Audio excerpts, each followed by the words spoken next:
Nous allons dans cette vidéo parler des JSON Web Tokens.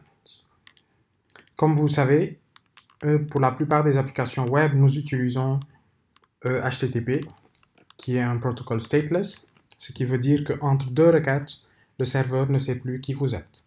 Donc, vous devez fournir une information qui permet au serveur de vous identifier, mais la chose que vous lui fournissez pour qu'il vous identifie doit être quelque chose qu'il connaît déjà. Ça peut être une session, un cookie, signed cookie, token ou autre chose.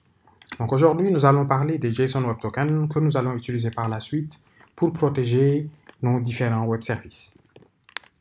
Donc la principale tâche aujourd'hui, ce sera de générer des tokens, donc generate JSON Web Token.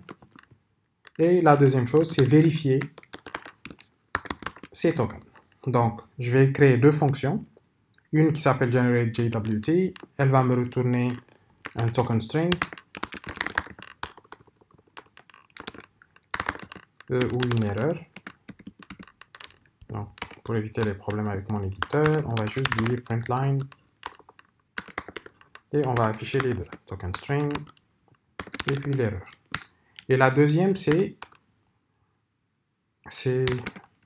une fonction verify à laquelle je vais passer ce token string et elle va me dire si c'est OK ou pas, si elle le reconnaît, s'il est valide ou pas. Donc ça, c'est tout ce que je vais faire pour le moment. Donc on va créer les deux fonctions, verify token, il reçoit un token string qui est de type string et il me retourne un booléen. Donc pour le moment, cette fonction, elle va juste return false. Puis on va dire func generate. Celle-là, elle ne reçoit rien, mais elle me retourne ou bien un string ou bien une erreur. Ok, si j'arrive à écrire erreur. Donc pour le moment, on va juste return chain read et nil. Donc là, on exécute notre code. Ok, pas de souci. Donc, l'objectif, c'est de pouvoir générer des tokens que l'on va fournir à nos clients. Et plus tard, nos clients vont nous fournir ces mêmes jetons pour qu'on puisse les identifier. Et quand on nous fournit un jeton, on doit vérifier que ce jeton ou ce token est valide. Et que c'est bel et bien nous qui l'avons généré. Donc, on va commencer par la tâche la plus intéressante actuellement, qui est la génération du token. Et pour cela, je vais juste utiliser un package GitHub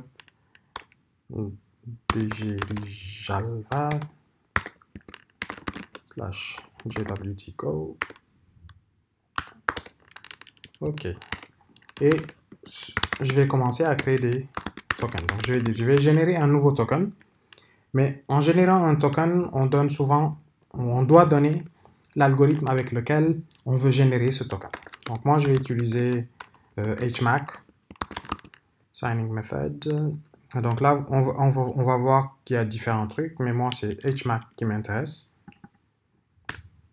OK, donc là, j'ai un token, un objet token, et maintenant, je veux avoir la version string ou stringified version. Donc, je vais dire token string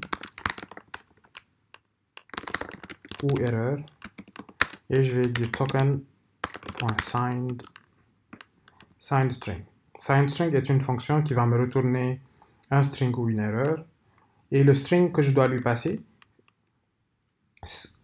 la clé que je dois lui passer, c'est la clé de chiffrement. Donc je vais l'appeler mySecretKey. Secret key ou mySecretPhrase, je préfère, parce que c'est pas vraiment une clé.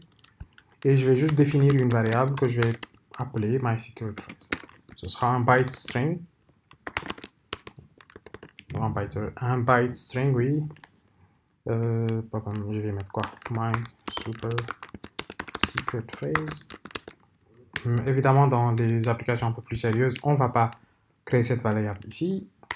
On va la recevoir depuis les variables d'environnement, depuis une base de données, depuis un vault. Ça va dépendre de comment vous faites. Donc, OK, là, il se plaint, il dit que ces deux-là n'ont pas été utilisés. Ne t'inquiète pas, ils le seront. Donc, token string et erreur. Donc, j'aurais pu juste dire return. Un seul R suffit. J'aurais pu faire juste return, parce que cette fonction aussi a la même signature que la nôtre, mais je préfère le faire sur deux étapes. Et là, nous avons quelque chose qui ressemble à un token. Et le JSON Web Token, il est en 3 parties, header, payload, signature.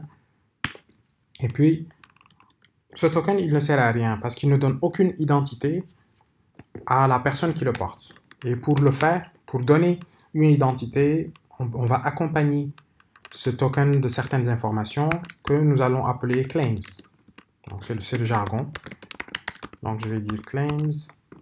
Et OK, claims, c'est une interface. Donc, je veux lui dire quel type de claims je veux. Parce qu'il y a plusieurs types qui implémentent cette interface. Donc, je vais lui dire, prends juste une map claims. Map claims va me permettre de définir mes claims sous forme de hash ou map string to interface. Donc, je vais dire, ce token, il concerne l'utilisateur, celui-là. OK, je vais même dire issuer. Je pense que c'est juste ISS. Go screencast.io.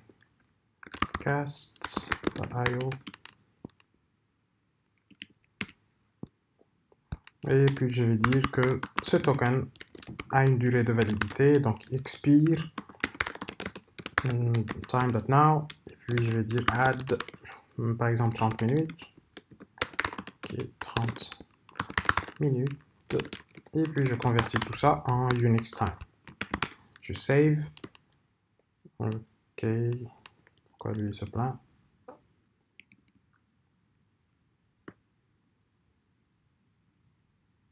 OK.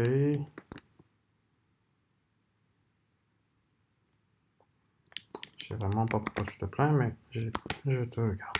Bon. Pourquoi ce monsieur il se plaint? wg.claims. OK.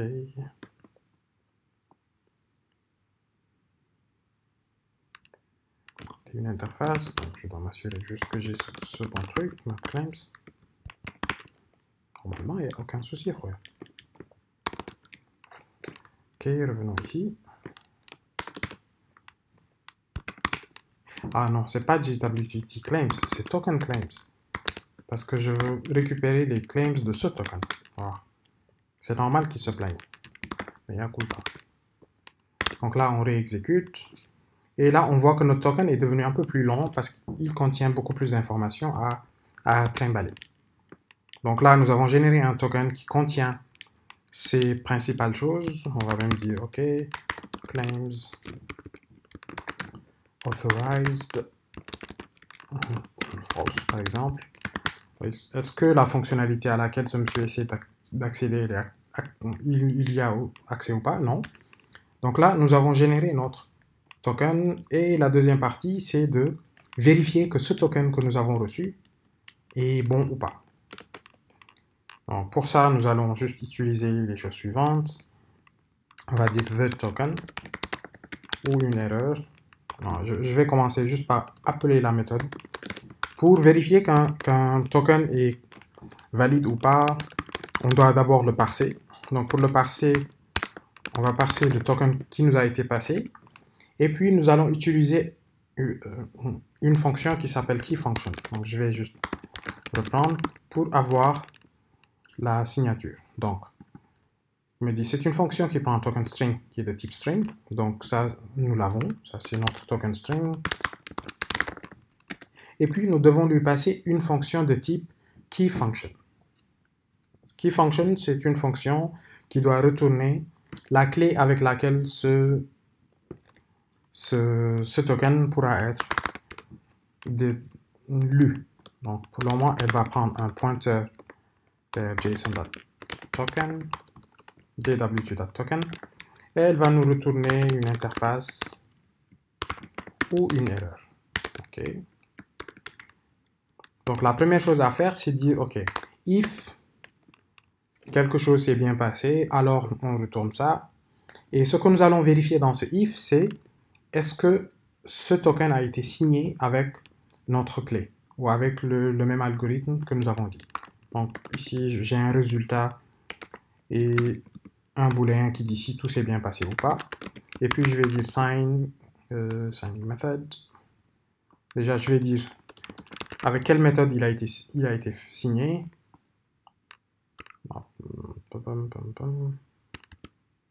Ok, je vais tout simplement faire plus simple. Method. Ah, token. C'est compliqué de se rappeler. Token. That method. Et puis, on va lui dire d'accord. Assure-toi qu'il a été signé en utilisant le signing method HMAC. Et puis là, nous aurons notre OK. Si le OK est false, alors nous allons dire si non OK. Ici, on aura un problème. Si le OK ne s'est pas bien passé, on va juste return par exemple nil et puis dire errors.new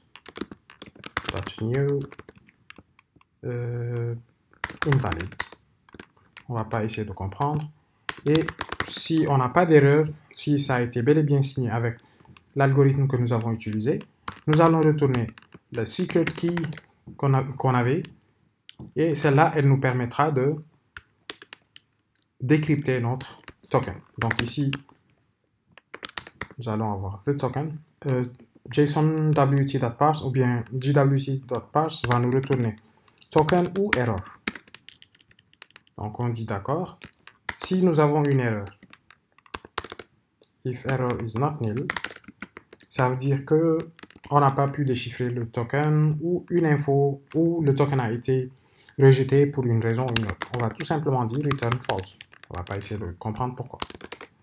Maintenant, une fois si on n'a pas d'erreur et que tout s'est bien passé, nous allons juste retourner une info qui se trouve dans le token qui s'appelle valid, qui nous dira est-ce que le token qui nous a été retourné est valide ou pas. Donc on réexécute pour voir. Et puis là, nous avons notre true. Donc, je viens en bas. Ici, le OK, il dit est-ce que cette fonction a retourné un true ou pas. Donc, je reprends un peu. Donc, la première chose que nous avons faite, c'était de générer un JSON Web Token. Et pour ça, nous avons utilisé new, et puis nous avons précisé la méthode de signature que nous voulons utiliser. Donc, nous voulons générer un JSON Web Token qui est signé avec la méthode HMAC 256. Nous avons accompagné notre token de certains claims.